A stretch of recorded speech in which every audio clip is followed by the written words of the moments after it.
Oh, you alright? You alright?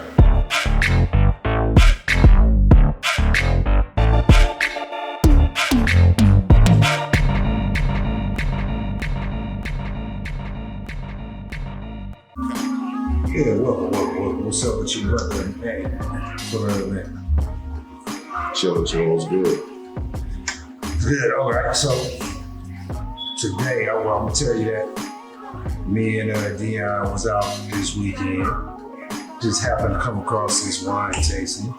It's happened to be some of this wonderful wine you see right here. You know, you see we had to buy a few bottles. So it was good. It was good. So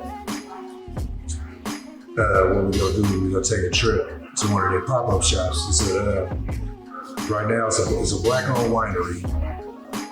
They do mostly online sales. They do pop-up shops and all that around the Bay Area where you can, pick up the wine and all that. And we go to Aaron Lounge and see if we can check them out. Sit down and talk to them for a while, get an interview. Let them tell their story, see what they're about. Bro, you bougie, bro. Drinking on wine and shit. You hella bougie. Hey, I know this some good shit. You don't fuck with it? Yeah, if it ain't no wine, you ain't no wine guy? No, you just hella bougie. Look. What kind of wine you drink? I know you done drank wine before. What kind of wine you drink? What kind of wine I drink? I don't know. I don't. What did I drink? You gave it to me. Energy though. Bougie, look bougie. And so what is this it right here? Yeah. Wachira? Got all the 5 major animals on the front. That's what you're drinking? Yeah, this mixture though right here. This one ain't got shit. You bougie, bro. You need to come out with that. You here with the Wachira Wines. Try it out, it's the shit. We about to go be visiting them at a pop-up shop at Aaron Art Bar in Oakland. To the town. To the town it is. All right, I'm ready. Let me see your light. Oh, they gonna finish the blast first? Oh, okay, well. Smoke before we go.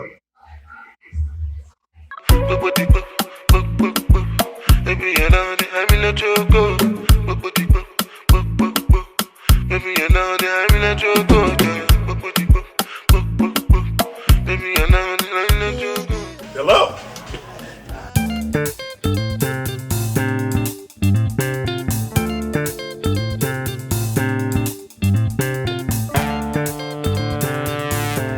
My name is Chadwick Spell.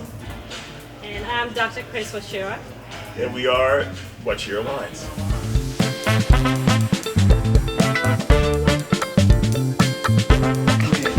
What made you guys think about getting started into this? So I have a clinical research background. So I work in the industry where I focus a lot on variations, cause and effect. And I loved wine as a consumer. So a couple years ago, well, more than a couple, traveled back to Kenya, always my birth country, and wanted to have a glass of Chardonnay with my dinner. And they did not have any California Chardonnays in the restaurant. So I realized a gap in the market. So there was a gap in the wine market in Kenya. And then there was the background that I have of research and wanting to craft things and to see how you start with something and how you can turn something out of it. And so I came back to the States, met this gentleman here, Chadwick, and I talked to him about it, and I had this idea of crafting a wine that celebrated both my Kenyan heritage and my American heritage. So using Californian grapes, craft wines that have a Kenyan profile. And that's how she got into it. Me, and she said she met me. We met on a social platform called Match.com before all that happened, and then what happened was I actually had been in the distribution game for a while with an Austrian importer out of LA. So I knew a lot about European wines and beer and liquor and the import, export, and distribution in California, but I had never done anything in California wine. So when she came back saying she wanted to make wine, I was like, okay. But this woman with her drive and the amount of intelligence and wisdom that she puts into it, I can't say that. So I think it became a winning team. What type of wine? So we have 5 different varietals. We have 2 reds. We have the Cabernet and a Zinfandel. And for the whites, we have a Chardonnay, a Muscat, and a sparkling white. And if you notice on all of our labels, on the front of them, you'll see one of the big 5 of a safari. That's a celebration to my shout out to my Kenyan heritage. Those are the 5 big mammals that you look out for when you go on any safari. So when you come for our Wachira Wines tasting, we take you on a wine safari. I know she said Muscat and Moscato. Yep. No, you guys did that all. So in our view, yes, the grapes are very similar. But the Muscat is the sexier older cousin to the Moscato. A little more refined, not as syrupy on the end. And you know how they say when things are a little young, you only take them in doses. Most people with their sweet wines, Moscatos, they only take like 2 glasses and it's so heavy, that's all they can take.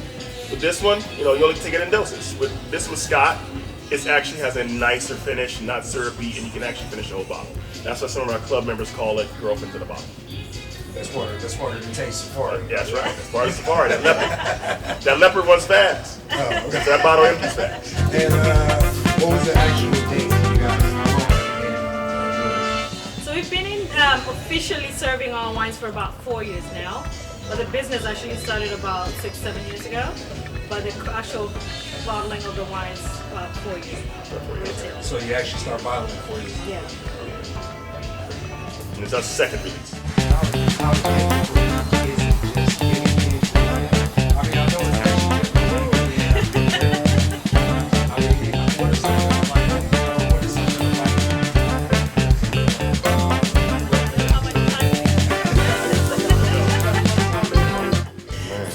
So one of the biggest challenges, and especially for me, being a black woman, and then being an immigrant black woman, and then crafting a product that is already, we have companies that have been in the market for generations. Folks have been owning vineyards in Napa, Sonoma for generations. So coming in, this little girl coming from Kenya, where we have no vineyard to talk of.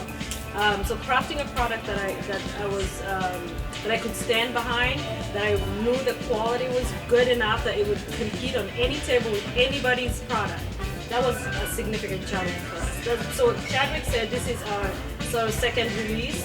We actually, I would call it our third release, because our very first release, we tested it on our friends and family members, and it was just not right. So I call that a production. Yeah. The first production. We didn't really release it publicly. So I think one of the biggest things is making sure your product is good enough, is high quality enough that it can compete on the market with just about anybody. So we make wines that are for everybody. And that goes to the whole philosophy of community that she has. So, like she said, the first production, we went to families and friends. Just like the first release, second production, we actually take the feedback from those that we love, that know us, and those that we respect that has helped us in this industry. And that's why we have this label today. Because our first label was green, it was nice, but people actually told us it was not to the level of the wine. So we had to up our game, and we were already doing a wine safari, but how could we flush that out even more?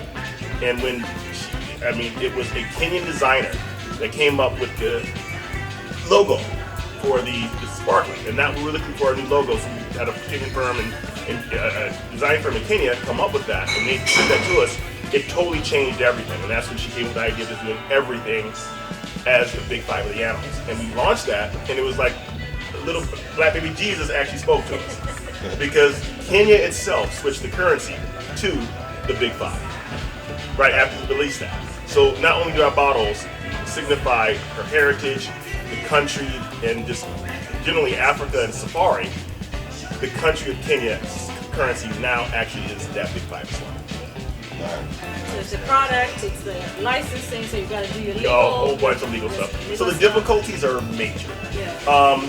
I think we kind of avoided a lot of the pitfalls because, like any industry, whether it's music, whether it's wine, whether it's food, distribution is the issue.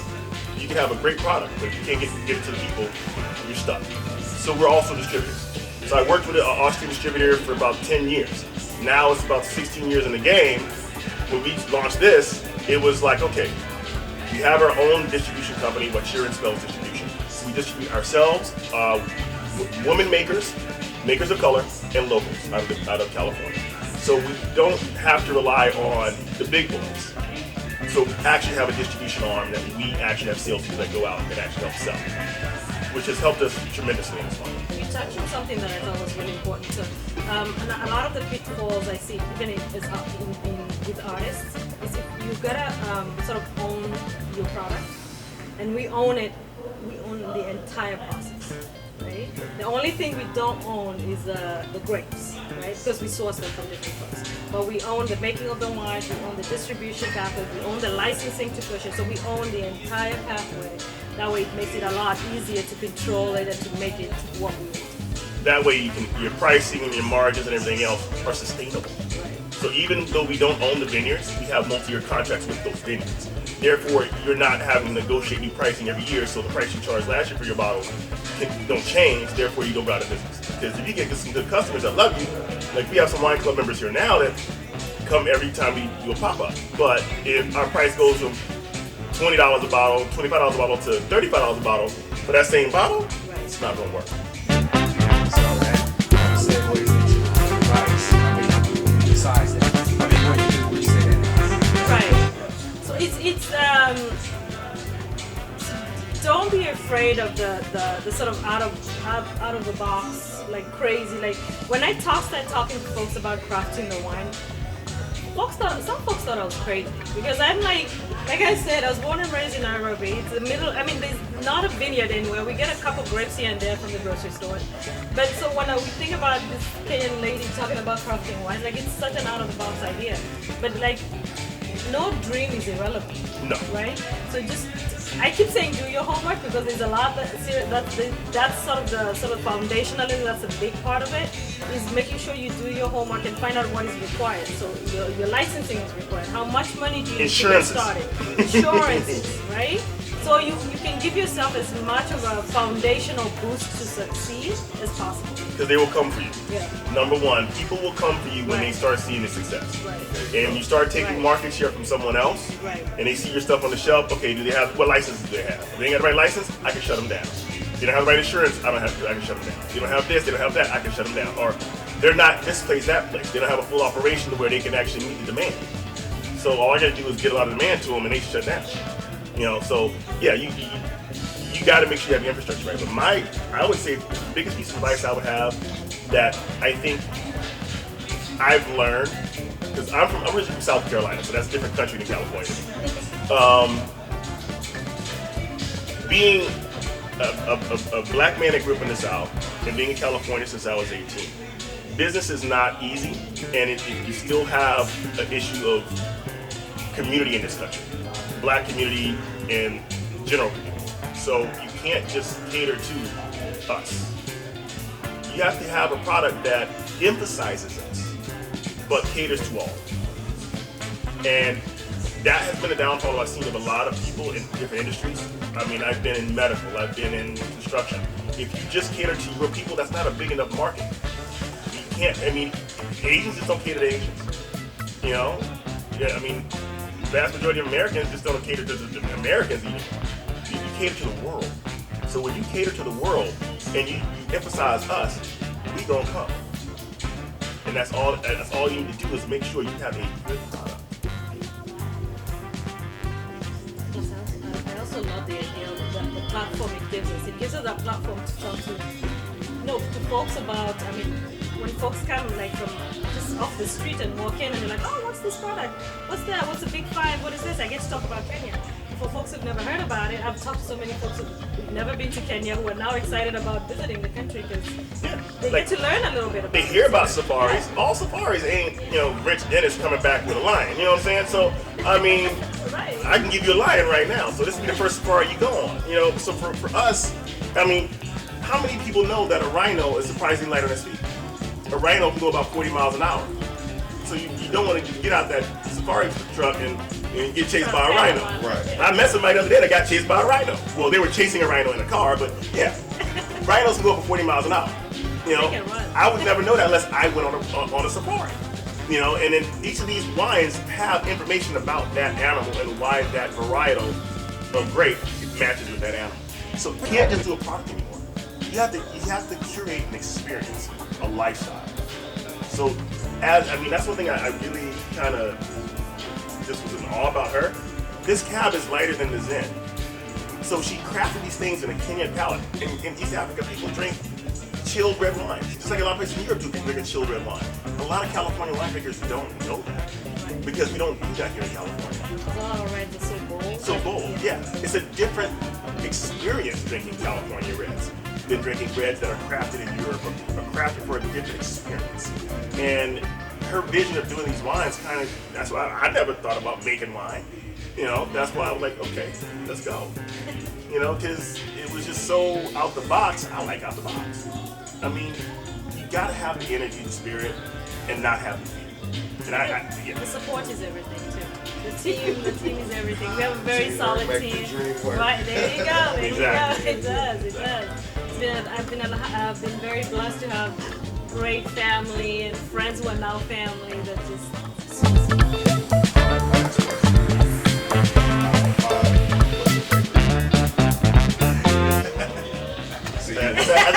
that's like asking a parent, which one's your favorite child? They all gonna say all of them. All of them really got their one. favorite one. They all got their favorite I one. love all my children So equally. the question should be, which one of your children you gonna leave your money to? I only got Or one. control. I only got one. Okay, you only got one. So yeah, exactly. Yeah, exactly. 3, I gotta split it. You gotta Oh, split you gotta it. split But it. but who gonna make the executive of the will? There you go. See, that's we a got hard one. That's good. That's good. So my executive of my will over here, There you go. I would say the cab. Because for me, the cab is surprisingly like the rhino, but it's the grapes from Napa, Rhode Island, Paso. So the taste of it in that sense is already different. It's not aged a whole long to compete with all the heavy bold reds. So it's actually lighter than the Zen. It's a light red that's about as light as a Pinot, but yet it is just refreshing and you get the cab notes and everything else, but you can just sit and drink. So not often you can come home from work and just drink cab. That's all. That's my executive. That's what you rolling with. That's what I'm rolling with. Okay, there we go. My favorite I'd have to say the Muscat, which is the leopard in our safari. It is, when I crafted that Muscat, what is interesting is I was envisioning a wine that my girlfriends and I could sit outdoors in Nairobi where the sky is blue and the sun is always shining. We could sit outdoors and just sip on a wine and empty out a bottle and we're sharing, we're reminiscing high school stories and we're laughing. And it was really interesting that somebody tasted that Muscat and called it Girlfriends in a bottle. So I was like, it was so right on. I couldn't believe it. But it's a Muscat, 10% alcohol, about 5% residual sugar, so it's not too sweet. It's really, really refreshing, very light, very crisp. It's just perfect. She's being modest because she did not like sweet wines when she first made that, and it ended up being her favorite. So any of our tastings you go to, you see her with a glass, that's what's in it. That's my Now we favorite know. right there. Okay, I got one more. Okay. All right. When are y'all coming? Hold on, I got it. Go ahead. When are y'all coming out with the rosé? Cause he made me. It was the sparkling and the elephant, the Yeah. rhino, or the Yeah, Rhino. one of those two. Okay. And it was a rosé. So And I we can- were on that all night. So when are you going? We call to it a come safari out with rosé. It's Yeah. coming. This is the safari only thing rosé. I can tell you is Yeah. it's cooking. It's in the barrel. It's coming. So actually it's coming. 6 instead of 5. So it's gonna be. It will be coming. 6. It's coming. So no, but see, the big 5 is always going to be the big 5. Okay. Okay. And that one's gonna have to be something else. Yeah, That's so gonna you have have to, so you can't change what the big five is. Exactly. Yeah. Okay. Yeah. So, but we have other animals that are on safari. There you go. Okay. You will We see a got it. giraffe, you will see antelope, you will see zebras, but they're not the big five. It's coming. Cool in my temperature. If you call, I go come deliver. I no go fall in your hand in All right, so this is Wachira Wines on the Connoisseur Club. I'm a cocky no feeble letter. I'm a Angelina. I'm a Angelina. Oh no. So when I want to come out, make a signal you.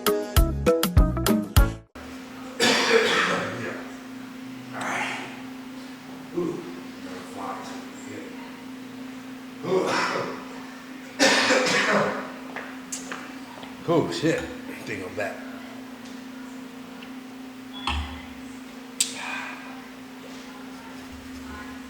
See, we just gonna leave, but all right. Wine tasting, huh? All right, let me see. We gonna drink some wine. Quinn about to sip on some wine. We fucking with it. You back? Back.